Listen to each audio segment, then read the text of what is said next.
El tiempo se ha cumplido y el reino de Dios está cerca. Conviértanse y crean en el Evangelio. Y vamos a desarrollar este tema, como insinuábamos ya a raíz de las preguntas y comentarios de ustedes el jueves pasado, de una manera tal que nos apoyemos en las enseñanzas del magisterio de la Iglesia y de las enseñanzas del Papa Benedicto XVI a lo largo de sus responsabilidades como Papa, como prefecto para la doctrina de la fe, antes acompañando al Papa San Juan Pablo II, y específicamente nos vamos a apoyar en el catecismo de la Iglesia Católica.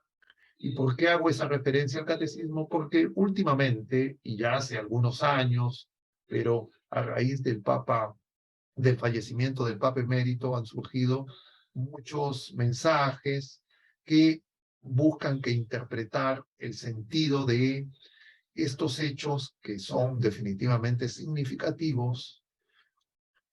Me refiero a cosas como, por ejemplo, que el Papa fallece un 31 de diciembre, Papa emérito, último día del año.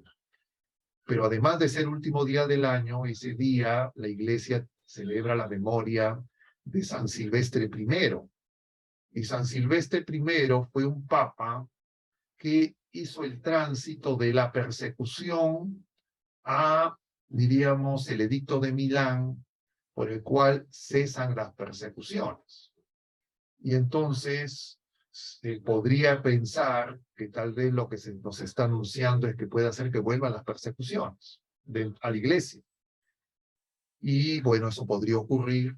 Ya de alguna manera tendríamos que tener presente que la Iglesia siempre es perseguida y que nunca se han desaparecido totalmente las persecuciones, y más cabe anotar que el siglo XX es el siglo donde han habido más mártires en la Iglesia que en todos los tiempos precedentes. Pero también el mismo día, jueves de la semana pasada, que fueron las exequias, se manifestó una neblina, diríamos, un tanto inusual en esta época del año en Roma, que hizo que parte de la Basílica de San Pedro prácticamente quede, diríamos, no era visible. Y eso se notaba y se sigue notando en los videos, etcétera, de la transmisión de la misa de exequias. Entonces, diríamos que se han identificado signos y que surgen una serie de expresiones, comentarios, que pueden seguir aumentando conforme pase el tiempo, y que nosotros tenemos que tener algún criterio para discernir si es que esos comentarios, esas opiniones pueden servir de ayuda para que nosotros estemos vigilantes o nos podrían confundir. Y en cualquier caso, cuando esas circunstancias se presentan, nosotros para eso tenemos ese tesoro que el Papa San Juan Pablo II nos ha dejado, que es el Catecismo de la Iglesia Católica, y que justamente el trabajo de su formulación estuvo presidido por, en esa época, el cardenal Joseph Ratzinger, que era el prefecto para la doctrina de la fe, la que es el inicio de la vida pública del Señor. Pero vamos a ver qué implica entonces esto, que el tiempo se ha cumplido. Y para eso vamos al catecismo, a la primera parte del artículo 7, que es la profesión de fe, y donde se hace referencia a que Jesús vendrá a juzgar a los vivos y a los muertos y volverá en gloria, es decir, la parucía. Menciona que el reino de Dios se refiere al Señor reinando en nosotros, es decir, hacer la voluntad de Dios, pero también al reinado escatológico, pero también a Cristo en la iglesia. Es decir, la iglesia es una semilla del reino, la iglesia peregrina, porque donde Jesús reina plenamente ya ahora es en la iglesia triunfante. Entonces dice este numeral 668, Cristo murió y volvió a la vida para eso, para ser Señor de muertos y de vivos, dice San Pablo en Romanos 14:9.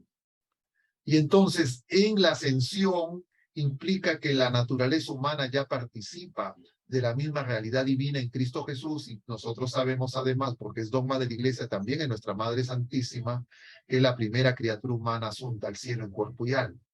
Entonces Jesucristo es Señor, posee todo poder en los cielos y en la tierra. Él está por encima de todo principado, potestad, virtud, dominación, nos dice San Pablo, en el himno hermoso de la carta a los Efesios, y que bajo sus pies todo será sometido, es Señor. Cristo es el Señor del cosmos, nos dice también San Pablo en el capítulo 4 de la misma carta a los Efesios y en el himno de los Colosenses.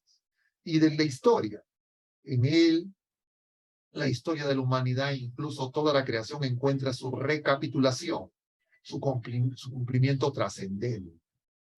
Como Señor, Cristo es también la cabeza de la iglesia, que es su cuerpo. Elevado al cielo y glorificado, habiendo cumplido así su misión, permanece en la tierra en su iglesia. Ese Señor está con nosotros, es el Emmanuel. Es Dios con nosotros y en el Espíritu Santo, Dios en nosotros. La iglesia, el reino de Dios presente ya en misterio, como nos enseña el concilio en la Constitución Lumen Gentium, numeral 3, constituye el germen y el comienzo de este reino en la tierra.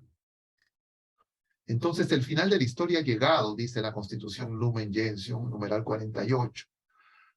Y la renovación del mundo está ya decidida de manera irrevocable, incluso de alguna manera real, está ya por anticipado en este mundo. La iglesia, en efecto, ya en la tierra se caracteriza por una verdadera santidad, aunque todavía imperfecta.